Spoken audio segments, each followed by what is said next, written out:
In 1820, the Missouri Compromise enabled the United States to grow by adding Missouri as a slave state and Maine as a free state.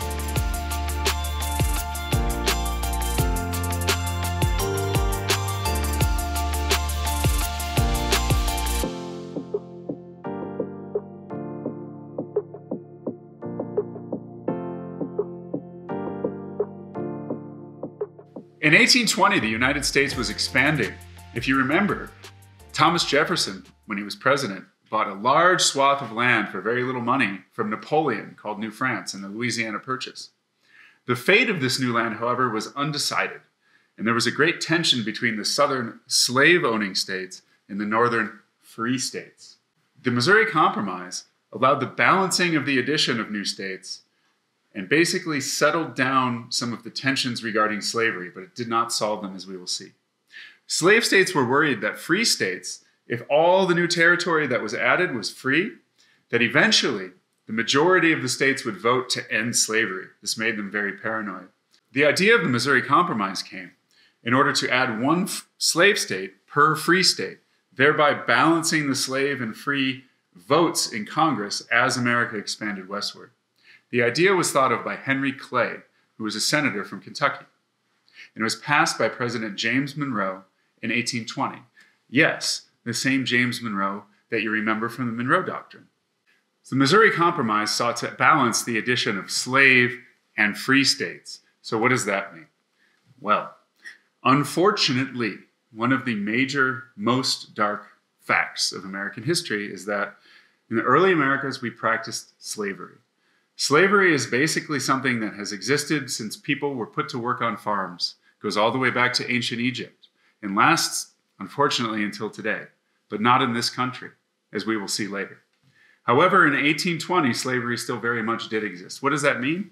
That means you go to work and you don't get paid, not 1 cent.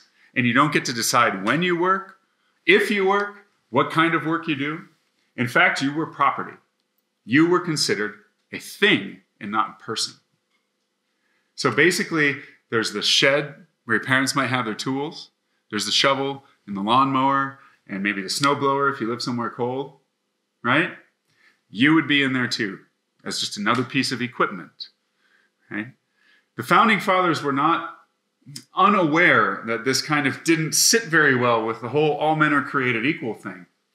And actually, President Thomas Jefferson used a Latin phrase to describe the situation of slavery, namely, oribus teneo lupum, meaning by the ears, I hold a wolf.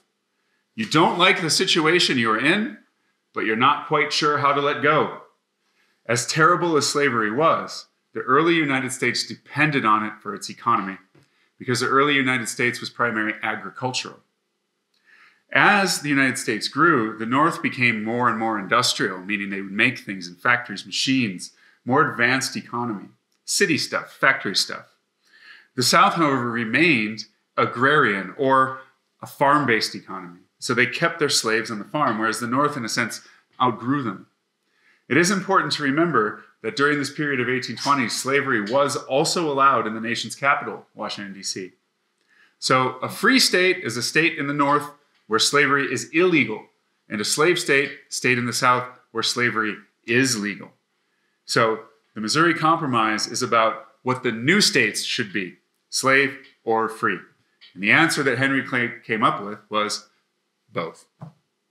Missouri and Maine became the 23rd and 24th states of the Union, respectively, as they were added in 1821. The Missouri Compromise, however, also banned slavery in the northern plains of the recently purchased Louisiana Territory. This border was referred to as the Missouri Compromise Line and would last until 1850. The Missouri Compromise delayed, but did not prevent war as the final solution to the slavery question. So for these reasons, and the part that it played in leading up to the American Civil War, you now know why the Missouri Compromise of 1820 is another great moment in history.